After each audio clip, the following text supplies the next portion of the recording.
The mountains should have been easy territory. Wide open spaces where Vrelian sensors could detect enemies from far away. High ground for their weapons. Clear sightlines for their ships to provide support. Thexral's battalion moved into the mountain region during the 6th month of the war. They expected to control it within 2 weeks. The first soldier disappeared on day 3. Private Kelix went to check a sensor reading. He never came back. They found his body 6 hours later at the bottom of a cliff. His neck was broken. His weapon was gone. Accident, the commander said. Kelix was always clumsy. But it was not an accident. More soldiers began disappearing. 1 every few days, sometimes 2 in a night. Bodies would turn up in strange places. Some had been shot. Others had fallen into hidden pits with sharpened stakes at the bottom. One soldier stepped on a mine made from a cooking pot filled with explosives and nails. The humans had scattered into small groups when Vrelian forces entered the mountains. There were no large battles, no clear targets to attack. Instead, everywhere became dangerous. The trails had traps. The caves had ambushes. The forests hid snipers. Thexral remembered the fear. Every step could be your last. Every shadow could hide death. Soldiers stopped talking. They stopped sleeping well. Some started seeing things that were not there. The stress was destroying them from inside. One human was particularly effective, Thexral told Pelmina. Her name was Yuna. Sergeant Yuna. She was a sniper. Yuna had been a competitive shooter before the war. She won medals at national tournaments. When the invasion began, she joined the military. They gave her a rifle and sent her to the mountains she had grown up in. The forests she knew like her own home. Over 3 months, Yuna killed 89 Vrelian soldiers. 89 confirmed kills. Each one a single shot from impossible distances. Vrelian officers put a bounty on her. They sent special hunter teams to find her. They used drones and scanners and heat sensors. They never found her. She used mud and leaves to hide her heat signature, Thexral explained. She would stay in one position for days without moving. Our scanners would mark her as a rock or a log. Then she would shoot and disappear before we could respond. We never even saw her position. One shot killed the battalion's second in command. He was standing inside a command vehicle surrounded by armor plating. The bullet came through a ventilation slot barely 10 centimeters wide, from 800 meters away, in windy conditions. The commander died instantly. After that, officers stopped going outside. They stayed in vehicles or buildings. They wore full armor at all times. But Yuna adapted. She started targeting communication equipment, power supplies, vehicle tires, anything that would make life harder for Vrelian forces. She was not just killing us, Thexral said. She was breaking our spirits. Every soldier knew that Yuna was out there, watching, waiting. You could be the next target. That fear was worse than the actual deaths. But Yuna was just one human. There were others. Captain Doyun commanded a small team that specialized in infiltration. They were like ghosts. They could sneak past sensors, past guards, past every security measure Vrelian forces had. One night, Doyun and 3 soldiers entered Thexral's camp. The camp had 200 soldiers. Weapon scanners at every entrance. Guard posts on all sides. Motion sensors. It should have been impossible to infiltrate. But Doyun's team got inside. They poisoned the water supply with a chemical that caused severe illness. They destroyed the communication equipment. They placed explosives on ammunition stores, but did not detonate them. They just left them there as a message. We could have killed you all, but we chose not to. Not yet. Then they disappeared back into the darkness. How did they get in? Pelmina asked. We never figured it out, Thexral admitted. The sensors showed nothing. The guards saw nothing. It was like they could turn invisible. The battalion spent 2 weeks sick from the poison. 50 soldiers had to be evacuated. The rest could barely function. Fexral was furious. He was humiliated. He gathered his best soldiers and went hunting for Doyen. The hunt took 3 weeks. They tracked him through the mountains using every tool they had. Finally, they found his position. A small cave hidden behind a waterfall. Doyun was alone. His team had split up to cause trouble elsewhere. Fexral and 10 soldiers surrounded the cave. They called for surrender. Doyun came out slowly. He was in bad condition. An infection had spread through his left leg. The skin was discolored. He had fever. He was dying from blood poisoning. "We thought we had won," Fexral said. "We thought we finally caught one of them." Doyun walked toward them with his hands raised. He was smiling. That smile made Fexral nervous. He had learned to fear human smiles. When Doyun was 10 meters away, he pulled a grenade from his jacket. His movements were weak and slow from sickness, but his intention was clear. He would kill as many of them as possible before he died. Fexral shot him before he could trigger it. Doyun fell. The grenade rolled away without detonating. Medical teams rushed forward to save him. The High Command wanted prisoners for interrogation. They wanted information. But Doyun had bitten down on a poison capsule hidden in his mouth. He died in seconds. His last words, translated from Korean, were simple. "You will lose." That was when I truly understood, Fexral told Palmina. Humans were not fighting to win. Not anymore. They knew they were losing. Their cities were destroyed. Their military was broken. But they did not care.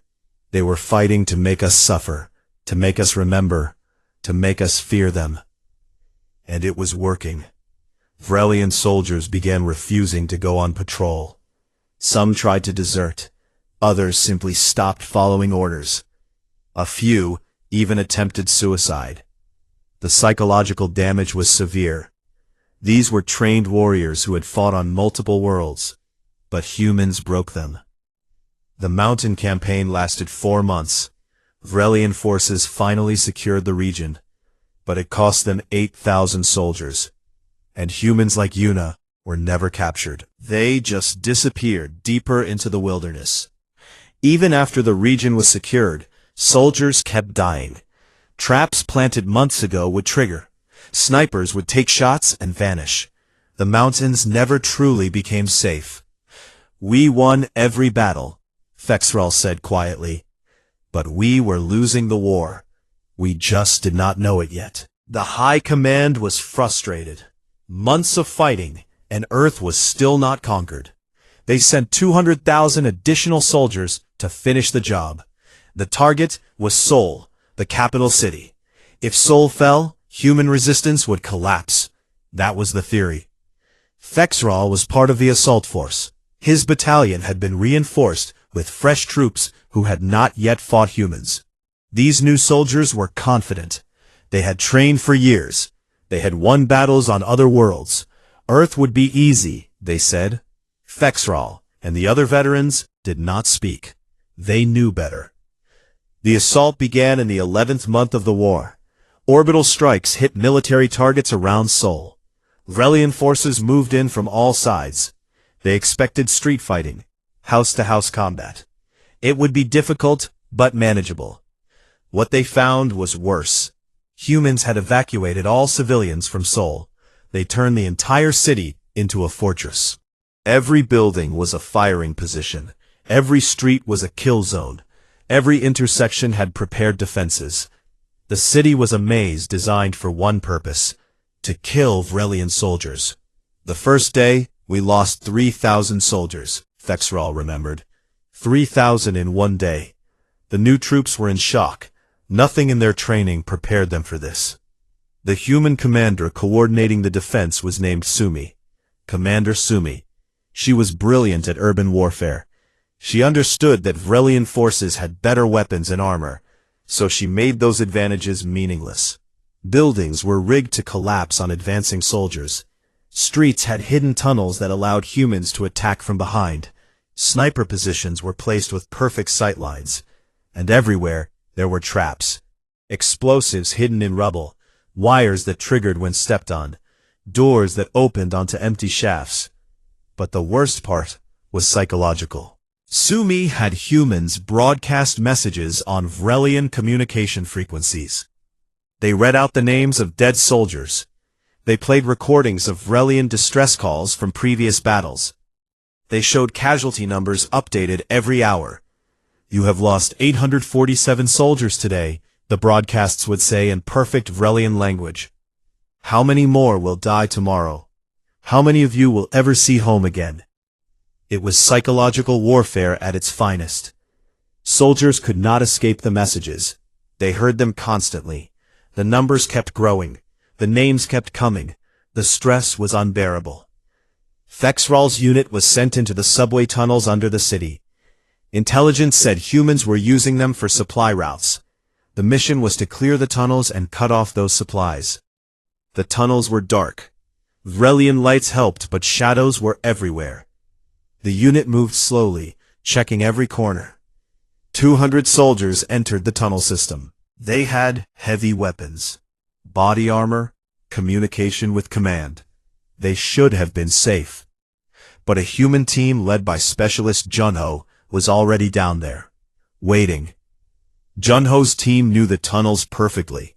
They knew every turn, every exit, every maintenance shaft. They turned off power to the lights. Darkness fell. Vrelian soldiers activated their night vision, but it was not enough. The attacks came from everywhere. Humans would shoot from side passages and disappear before anyone could return fire. They would throw explosives around corners. They would crawl through ventilation shafts and attack from above.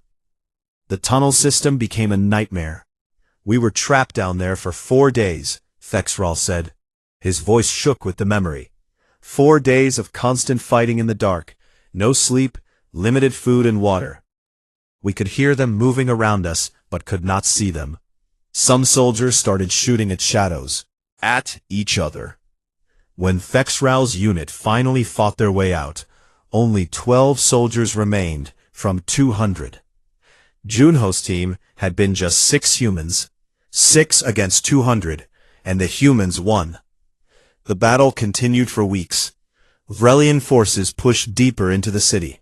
They captured buildings and secured streets, but every victory was costly, and humans would often retake positions at night. One moment stayed with Fexral forever. A Vrelian war mech was moving down his street. War mechs were 10 meters tall, heavily armored, with weapons that could destroy tanks. They were almost invincible. A human soldier named Nari attacked it. She was 19 years old, small, barely 60 kilograms. She ran at the mech while it was distracted by other targets. She climbed up its leg using maintenance handholds. The mech pilot did not notice her until too late. Nari reached the cockpit. She fired her rifle through the viewport.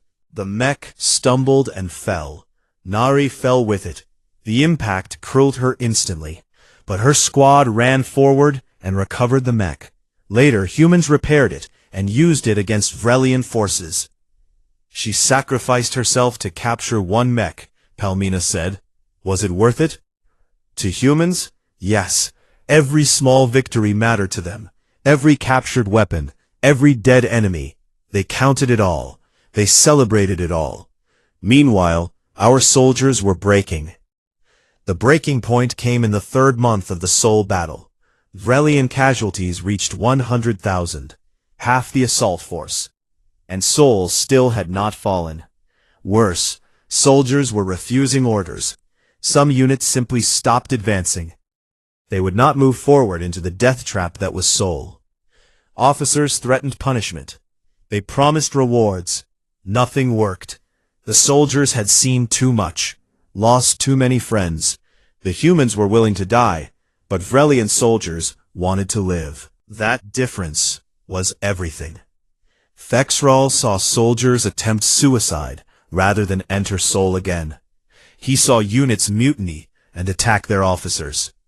He saw the mighty Vrelian military machine fall apart. The High Command finally understood, Thexral said. We could not win.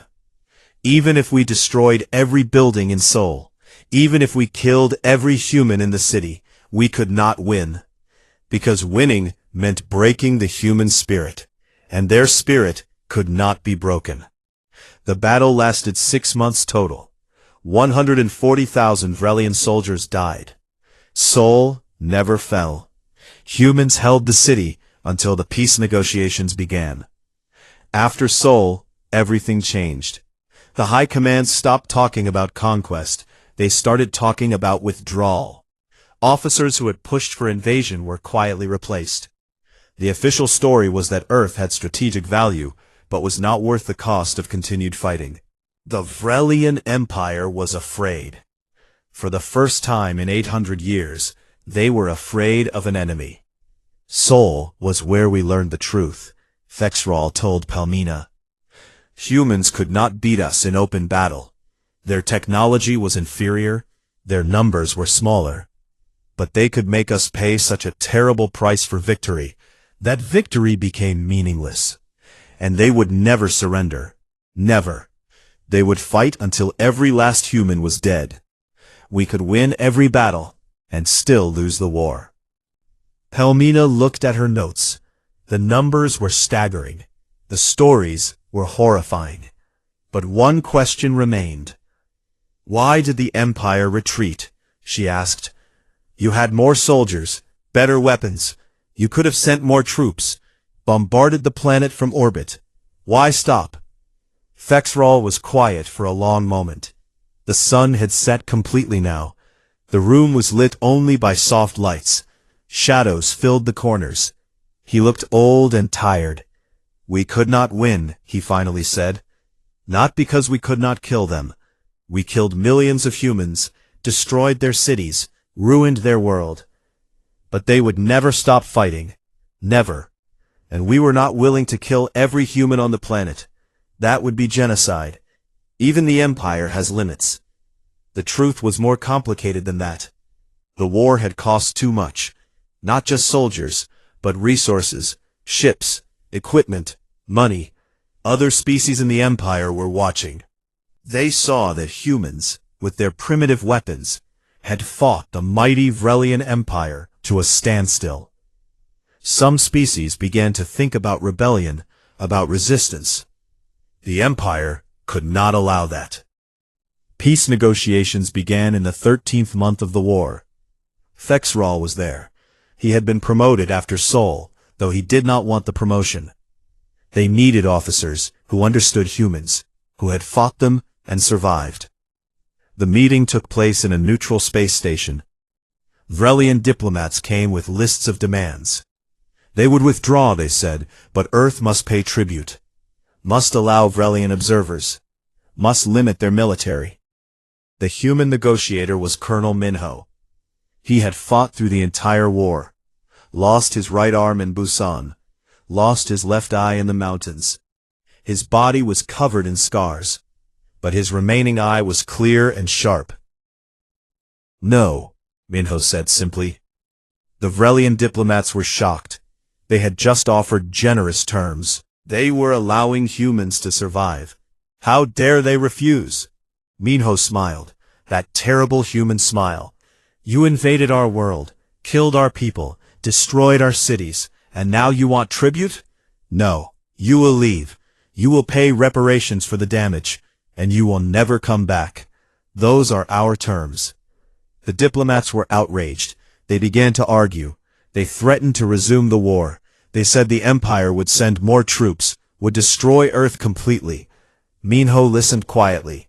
Then he opened his datapad. He showed them footage from Seoul, from the mountains, from Busan. He showed them the casualty numbers, the cost in resources, the soldiers refusing orders, the units mutinying. You cannot afford to continue this war, Minho said. Every month costs you more soldiers, more money, more faith from your subject species. You want to know why you should accept our terms? Because the alternative is worse. Thexral had been standing nearby. He stepped forward. The other Vrelian officers stared at him. What was he doing? He is right, Thexral said. We cannot win this war. I have fought humans for 13 months. I have seen what they are capable of. They will never surrender. We can kill them all, but we will lose the Empire in the process. The cost is too high.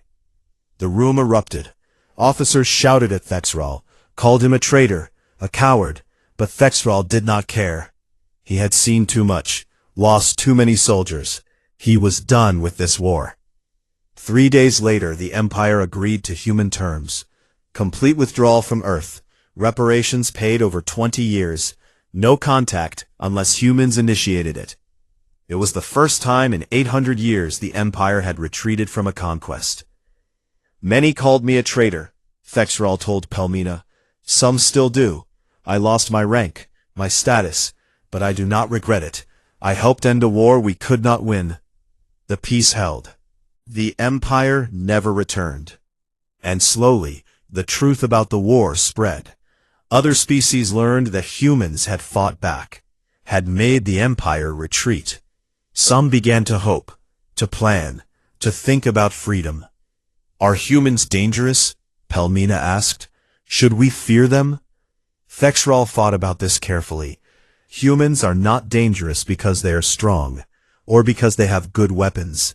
They are dangerous because they refuse to quit, because their home means everything to them, because they will pay any price to defend it. He paused, then continued. But they are also capable of mercy. That is what terrifies me most. Pelmina looked confused. Mercy terrifies you? Let me show you something, Thexral said. He opened a drawer and pulled out a package. It had arrived 2 days ago. Inside were photographs. The photographs showed Earth. Sol had been rebuilt. The buildings were new and tall. The streets were filled with humans going about their lives. Parks had green trees.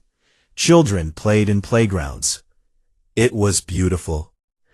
A letter was included with the photos. Thexral read it aloud. Dear Commander Thexral, I hope this letter finds you well. I am Jiho. We met during the first battle of the war. You captured me and sent me to a prison camp. I survived the war. I wanted you to know that we have rebuilt our world. It is beautiful again. I also wanted to thank you.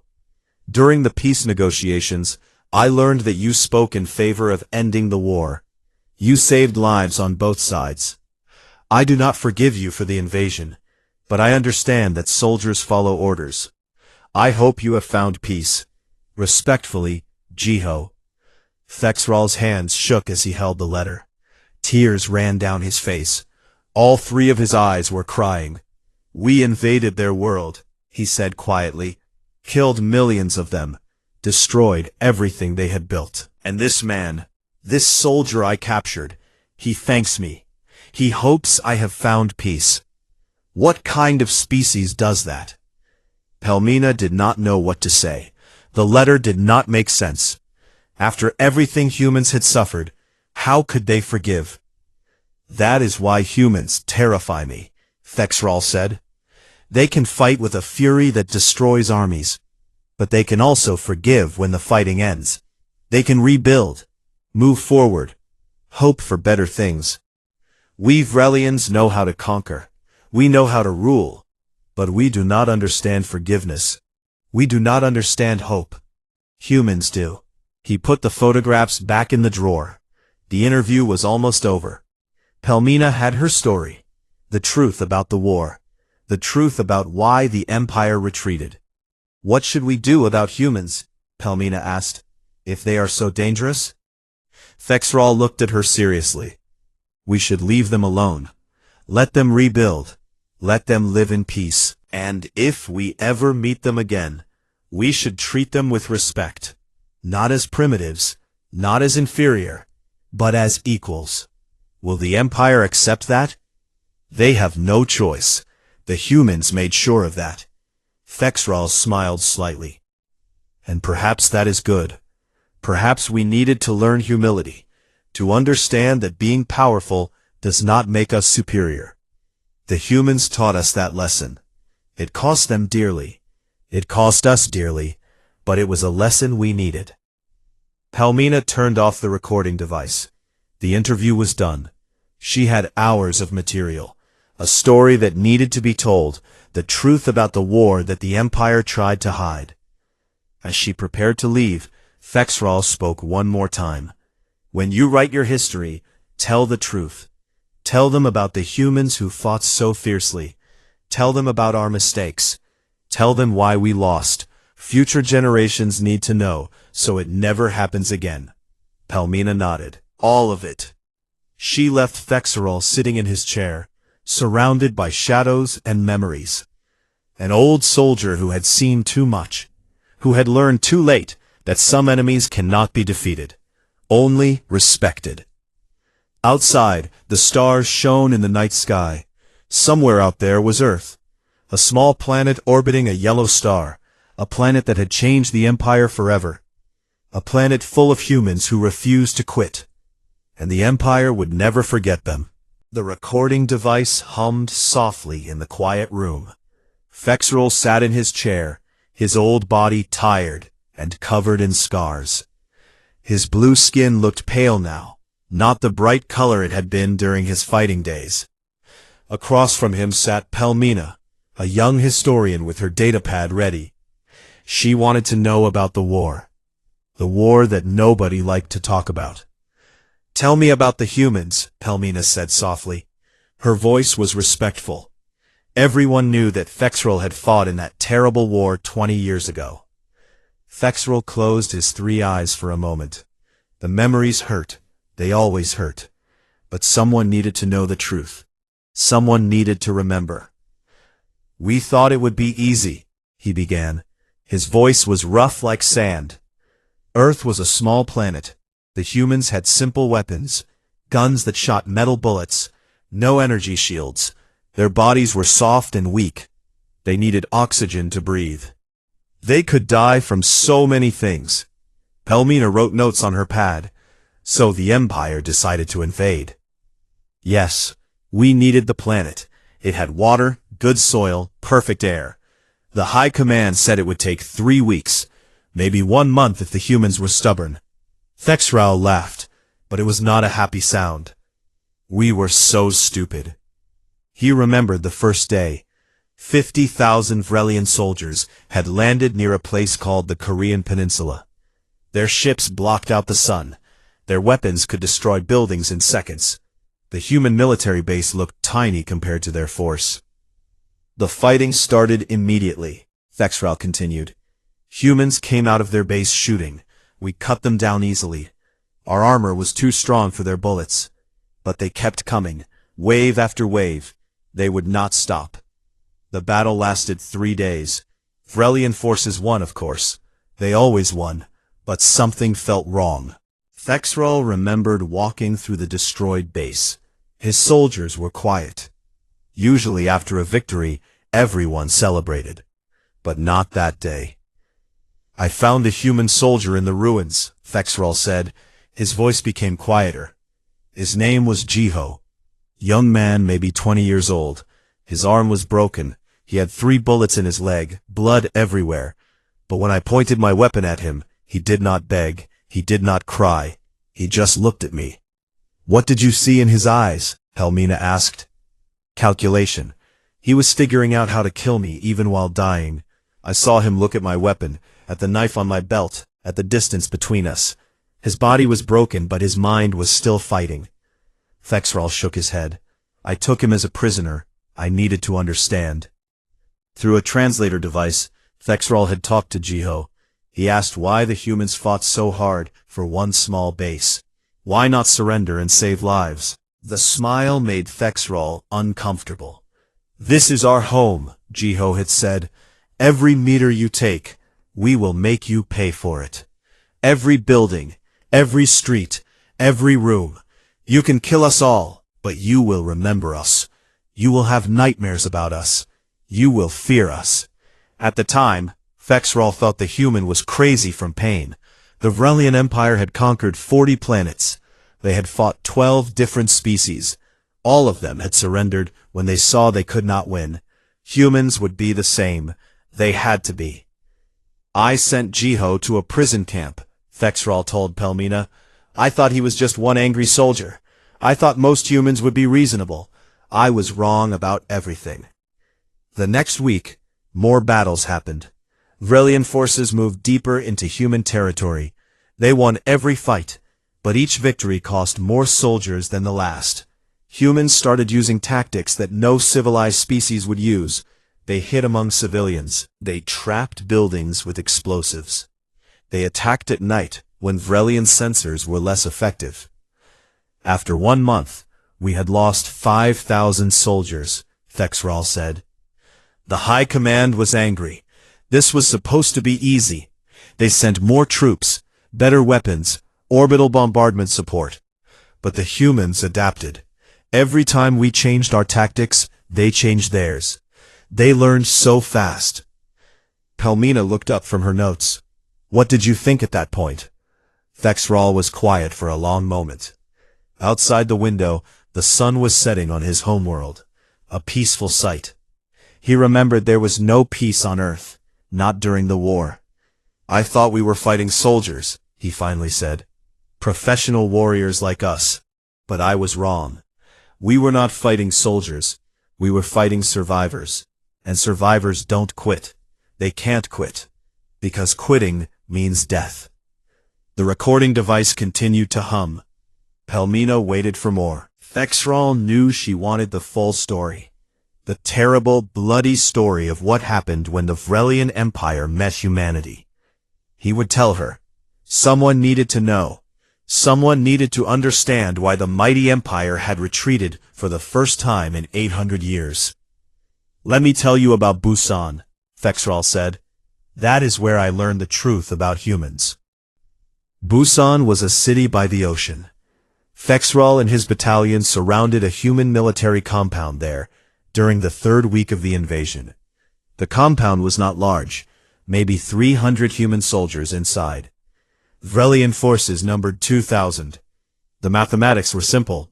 The humans would surrender. Thexral's commander ordered them to cut off all supply lines. No food could go in, no ammunition, no water.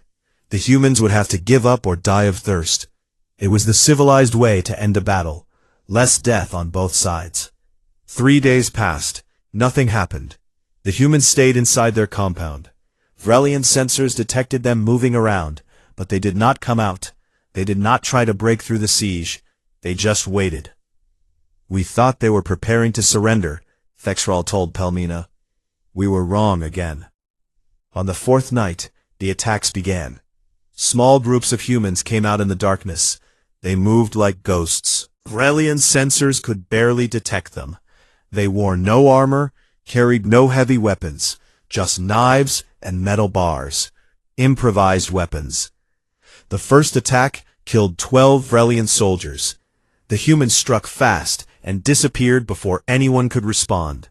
They took weapons from the dead soldiers and vanished back into the shadows. The next night, they attacked again. Then again. Every night, more Vrelian soldiers died. We started to fear the darkness, Thexral said. His voice was quiet with shame. We were supposed to be elite soldiers, but we became afraid of nighttime like children. The human leading these attacks was named Teho, Lieutenant Teho. Thexral learned his name later from intercepted communications. Teho was 28 years old. He had been a teacher before the war. Now he was killing trained Vrelian soldiers with sharpened pieces of metal. One night, Thexral saw Teho. The human was covered in blood, both his own and Vrelian blue blood. He moved through the darkness with 4 other humans. They killed 6 soldiers in under 30 seconds. Thexral fired his weapon, but Teho was already gone. Like smoke, like a nightmare. How were they surviving? Pelmina asked. You said they had no supplies. They were eating insects, rats, plants from the ground, drinking rainwater collected in containers. They were starving, but they would not stop fighting. Thexral shook his head. Any other species would have surrendered, but not humans. 2 weeks into the siege, Vrelian forces found the human medical station. It was in a basement of a collapsed building. The entrance was hidden under rubble. Inside, a human doctor named Hana was treating wounded soldiers. The medical station had no power, no clean water, no proper medicine. Hana was using cloth torn from uniforms as bandages. She was digging bullets out of soldiers with tools made from scrap metal. The wounded lay on the concrete floor. Many had infections. All of them were in pain.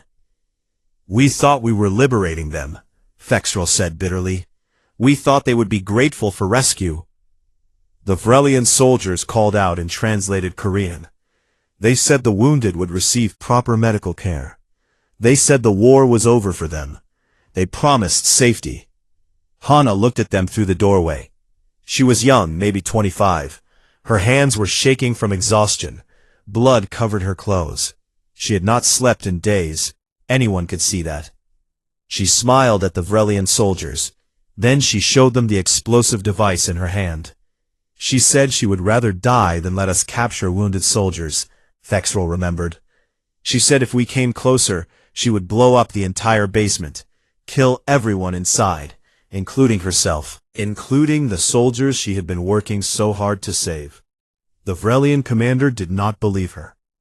He ordered soldiers forward. Hana did not hesitate. She triggered the explosive. The blast killed everyone in the basement.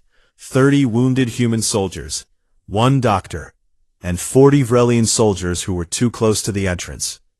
The building collapsed completely. It took 2 days to dig out the bodies. "Why?" Palmina asked. "Why would she kill her own people?" "Because she knew what we would do," Fexral said. "We would interrogate the wounded, torture them for information, use them as hostages. She gave them a quick death instead of a slow one. That is what humans call mercy." After that, the battle became worse. Vrelian command sent more soldiers. They used heavy weapons to blast the compound. They dropped bombs from orbit. The compound walls fell. The buildings turned to rubble.